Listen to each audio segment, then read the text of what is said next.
ಈಗ ಆಲ್ರೆಡಿ ವೃಕ್ಷಮಾತೆ ಅನ್ನುವಂಥ ಸಿನಿಮಾನ ಶೂಟಿಂಗ್ ಶುರು ಮಾಡಿದ್ದಾರೆ. ಮೊನ್ನೆ ಕುದೂರಲ್ಲಿ ಅವ್ರನ್ನ ಅಬ್ಜೆಕ್ಷನ್ ಮಾಡುವಂತ ಕೆಲಸ ಆಯ್ತು. ನೀವು ಕೂಡ ಸ್ಟೇಷನ್ಗೆ ಹೋಗಿದ್ರಿ. ಚಿಕ್ಕದಾಗಿ ಬ್ರೀಫ್ ಮಾಡಿ ಮನವಿ ಮಾಡಿದ್ರಿ. ಏನ್ ವಿಷಯ ಅಂದ್ರೆ ತಮ್ಮೆಲ್ರಿಗೂ ಗೊತ್ತಿದೆ, ಸಾಲು ಮರದ ತಿಮ್ಮಕ್ಕ ಒಬ್ಬ ಜಗತ್ತಿನ ಅತ್ಯಂತ ಪ್ರಸಿದ್ಧ ವ್ಯಕ್ತಿಗಳಲ್ಲಿ ಸಾಲು ಮರದ ತಿಮ್ಮಕ್ಕ ಕೂಡ ಒಬ್ರು. ಅಜಯ್ ಹೇಳ್ತೀನಿ. ಜಗತ್ತಿನ ಅತ್ಯಂತ ಪ್ರಸಿದ್ಧ ವ್ಯಕ್ತಿಗಳಲ್ಲಿ ಸಾಲು ಮರದ ತಿಮ್ಮಕ್ಕ ಕೂಡ ಒಬ್ರು. ಮಕ್ಕಳಿಲ್ಲದ ಕಾರಣ ಮರಗಳೇ ನನ್ನ ಮಕ್ಕಳೆಂದಂತ ವಿಶ್ವದ ಏಕೈಕ ತಾಯಿ ಸಾಲು ಮರದ ತಿಮ್ಮಕ್ಕ ಅವರು. ಈಗ ಯಾರದೇ ಒಂದು ಪಿಕ್ ಮಾಡಬೇಕು ಅಂದ್ರೆ ಅವರು ಅನುಮತಿ ಬೇಕಾ ಬೇಡವಾ ನೀವೇ ಹೇಳಿ ಸರ್, ಪರ್ಮಿಷನ್ ಬೇಕಾ ಬೇಡವಾ?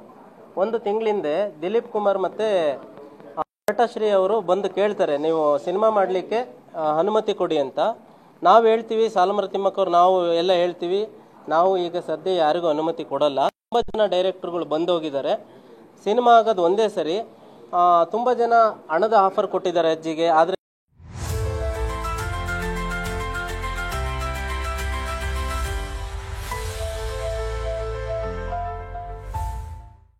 ನಮಗೆ ಹಣದ ಅಗತ್ಯ ಇಲ್ಲ.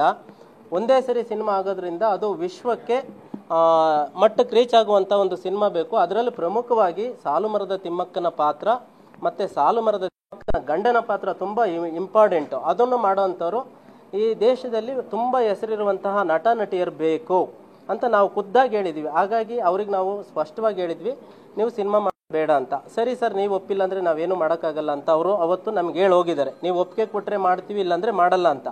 ಆಮೇಲೆ ನಲ್ಲಿಕಟ್ಟೆ ಸಿದ್ದೇಶ್ ಅಂತೇಳಿ ಸಾಲು ಮರದ ತಿಮ್ಮಕ್ಕ ಅವ್ರದ್ದು ಒಂದು ಪುಸ್ತಕ ಬರೆದಿದ್ದಾರೆ. ಆ ಪುಸ್ತಕ ಹೇಗಿದೆ ಅಂದರೆ ಅದನ್ನು ಓದ್ತಾ ಇದ್ರೆ ತಿಮ್ಮಕ್ಕ ಅವ್ರಿಗೆ ಬಿ ಪಿ ರೇಸ್ ಆಗೋಕ್ಕೆ ಶುರುವಾಗುತ್ತೆ. ಆ ಪುಸ್ತಕ ಒಂದು ಸುಳ್ಳಿನ ಕಂತೆ. ಹಲವು ಬಾರಿ ಅವರಿಗೆ ನಾವು ಹೇಳಿದ್ದೀವಿ, ಈ ಪುಸ್ತಕವನ್ನು ತಿದ್ದುಪಡಿ ಮಾಡಿ ಸರಿ ಮಾಡಿ, ಇಲ್ಲಾಂದರೆ ಪುಸ್ತಕವನ್ನು ಹಿಂಪಡೀರಿ ಅಂತೇಳಿ. ಆ ಪುಸ್ತಕವನ್ನು ಇಟ್ಕೊಂಡು ನಾವು ಕೃತಿ ಆಧಾರಿತ ಸಿನಿಮಾ ಮಾಡ್ತಾ ಇದ್ದೀವಿ ಅಂತ. ಆ ಪುಸ್ತಕನೇ ಸುಳ್ಳಿನ ಕಂತೆ ಆದಮೇಲೆ ನೈಜ ತಿಮ್ಮಕ್ಕನ್ನ ಯಾರು ತೋರಿಸ್ತಾರೆ? ಸಾಲು ಮರದ ತಿಮ್ಮಕ್ಕ ಅವರ ಒಪ್ಪಿಗೆ ಇಲ್ದಲೆ ಬಯೋಪಿಕ್ ಮಾಡೋದು ಹೆಂಗೆ?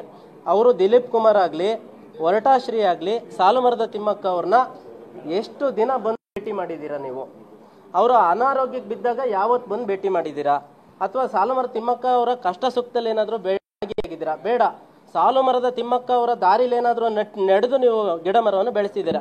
ಮೊನ್ನೆ ಶೂಟಿಂಗ್ ಮಾಡೋಕೆ ಹೋದಾಗ ಅಲ್ಲಿರುವಂತಹ ಸ್ಥಳೀಯರು ನಮಗೆ ಮಾಹಿತಿ ಕೊಟ್ಟು, ಅಜ್ಜಿ ನಿಮ್ಮ ಸಿನಿಮಾ ಆಗ್ತಿದೆ, ನೀವು ಯಾಕೆ ಬಂದಿಲ್ಲ ಅಂದಾಗ ಸಾಲು ಮರದ ತಿಮ್ಮಕ್ಕ ಅವರೇ ಖುದ್ದಾಗಿ ಹೋಗಿ ಕುದೂರಿನ ಸ್ಟೇಷನ್ನಲ್ಲಿ ಕಂಪ್ಲೇಂಟನ್ನು ಕೊಟ್ಟಿದ್ದಾರೆ. ನನ್ನ ಫೋನ್ ಕೊಡಪ್ಪ, ತಿಮ್ಮಕ್ಕ ಅವ್ರು ಕಂಪ್ಲೇಂಟ್ ಕೊಟ್ಟಿರೋ ಕಾಫಿ ತೋರಿಸು.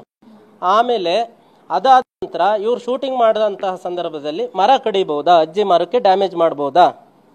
ಅಜ್ಜಿ ಮರನ ಏನಂತ ಬೆಳೆಸಿದ್ದಾರೆ? ಮಕ್ಕಳು ಅಂತ ಬೆಳೆಸಿರೋದು. ಅದ್ರ ಫೋಟೋ ಕಳಿಸ್ತೀನಿ, ಅದ್ರ ವಿಡಿಯೋ ಕಳಿಸ್ತೀನಿ, ತಾವು ನೋಡಬೇಕು. ಮರನ ಹಾಕಬೇಕು ಸರ್ ಇವರು ಯಾರು ಅನುಮತಿ ತಗೊಂಡ್ರು? ಮತ್ತೊಂದು ಹೇಳ್ತಾರೆ, ಸಾಲು ಮರದ ತಿಮ್ಮಕ್ಕ ಮಗ ಯಾರು? ಮಗ ಇರೋದಕ್ಕೆ ಪ್ರೂಫ್ ಏನು? ಅವನ ಹತ್ರ ದಾಖಲೆ ಇದೆಯಾ ಅಂತ ಕೇಳ್ತಾರಂತೆ. ಏನು ಹೇಳಬೇಕು? ಈಗ ಫೈನಲ್